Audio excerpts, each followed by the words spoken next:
정기국회는 해마다 가을에 개막돼서 새 예산안 처리하고 또 정부 각 부처의 국정감사를 하는 국회죠. 윤석열 정부 출범 후 첫 정기국회가 오늘부터 100일 동안 일정에 돌입합니다. 네, 그런데 종합부동산세 완화 법안을 둘러싼 여야 협상이 여전히 난항을 겪고 있는 상황인데요. 자세한 내용은 취재기자글에서 들어보겠습니다. 이경국 기자.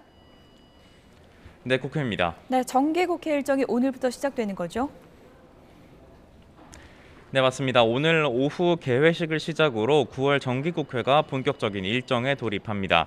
12월 9일까지 100일간의 대장정을 이어갈 예정인데요.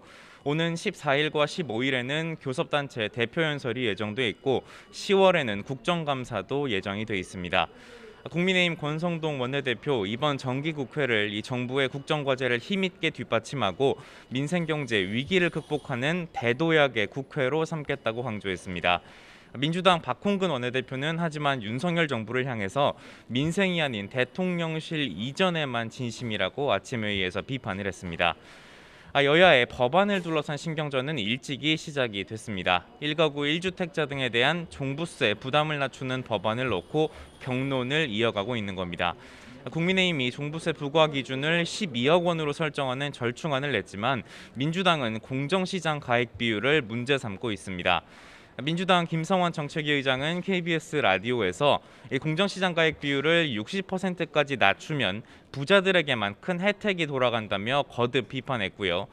반면 기재위 여당 간사인 국민의힘 유성걸 의원은 같은 방송에서 민주당이 법안과 관련 없는 사항을 제기해 합의에 이르지 못했다고 맞섰습니다.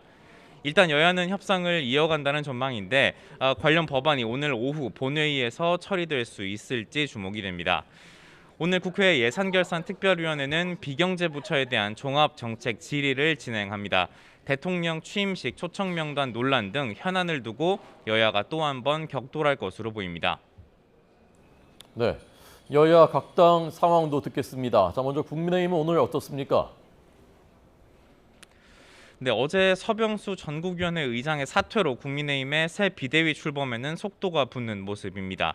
윤두현 부의장을 중심으로 내일 상임전국위원회, 5일 전국위원회를 잇따라 열어서 관련 당헌 개정을 마무리할 것으로 보입니다. 다만 또다시 윤핵관이 논란의 중심에 서는 모습입니다. 윤핵관으로 꼽히는 권성동 원내대표가 비대위 출범 뒤 거취를 결정하겠다고 밝힌 데 이어서 장제원 의원이 어제 의원으로서의 활동에만 전념하겠다고 밝히면서 이른바 윤핵관들이 이선으로 물러나는 거 아니냐는 관측이 나오는 상황인데요.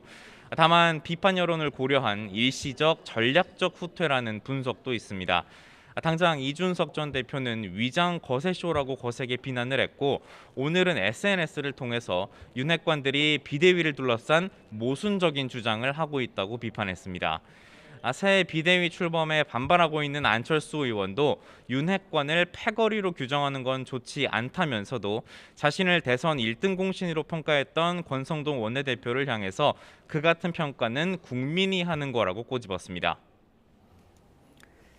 네, 민주당의 이재명 대표는 오늘 한덕수 총리를 만났다고요?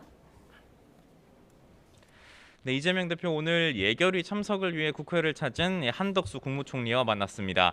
이 대표는 어제 권성동 원내대표 접견 때에 이어서 정부의 내년도 예산안에 관련한 비판을 이어갔습니다. 임대주택과 노인 일자리 예산 삭감 그리고 초대기업 세금 감면 등을 지적하면서 큰 우려를 표했습니다. 이에 한덕수 총리도 정부의 입장을 적극적으로 대변하면서 미묘한 신경전이 펼쳐지기도 했습니다. 이재명 대표는 이후 원내 소수 3당 대표들을 찾아서 당대표 취임 인사를 마무리할 예정이고요. 오후에는 의원총회에 참석해서 정기국회 대응 기조도 함께 논의할 예정입니다. 이 대표는 오늘 저녁 광주로 이동을 하는데요. 내일 당 지도부와 함께 국립 5.18 민주묘지에 참배하는 등 광주에서 일정을 소화한다는 계획입니다. 지금까지 국회에서 전해드렸습니다.